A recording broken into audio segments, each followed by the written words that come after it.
আজকে আমাদের প্রতিষ্ঠা বার্ষিকী ছিল ছাত্র দলের, সেই কর্মসূচিতে এই নাসির উদ্দিন সেখানে উপস্থিত ছিল আমাদের আজকের এই সময়।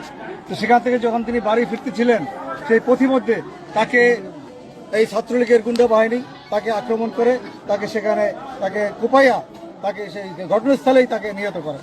আমরা আজকে দ্রুত বেগে তাকে হাসপাতালে নিয়ে আসা হয়েছে।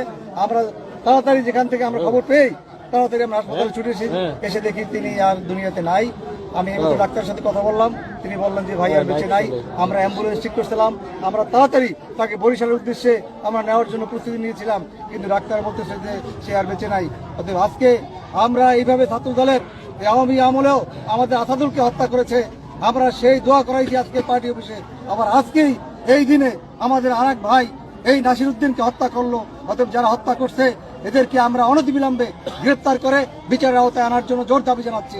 পাথরঘাটার পরিবেশকে যেন সুষ্ঠু রাখে, আমরা চাই না পাথরঘাটার পরিবেশ কোন রকম বিশৃঙ্খলা হোক। অতএব অনতিবিলম্বে গ্রেপ্তার করা না হলে আমি জানি না পরিস্থিতি কোন দিকে যাবে।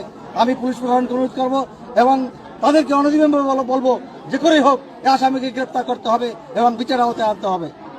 এদের নাকি পূর্ব শত্রু ছিল, নিয়ে সালিশ মীমাংসায় মিলিয়ে দেওয়া হয়েছে, তারপরে পুনরাবৃত্তি ঘটলো। আসলে এই নিয়ে কোনো আইনি ব্যবস্থা নেওয়া হয়েছিল কিনা পূর্ববর্তীতে? না, এই ব্যাপারে আমরা আসলে অতবিবল না, আমরা এদের ব্যাপারে এভাবে কিছু জানি না। আমরা এতটুকুই জানি যে সে আমাদের দল করে, কিন্তু পারিবারিক কি বিরোধ আছে সেটা আমাদের জানিও না। আর আজকে যেহেতু সে দলীয় কর্মকাণ্ড থেকে বাসায় ফিরছিল, আমরা এই ব্যাপারটাই জানি এবং সেখানেই প্রতিবাদী তাকে কোপাই হত্যা করা হলো। এটা নির্মম ঘটনা, নিন্দা দেওয়ার ভাষা আমার যে কাছে নাই।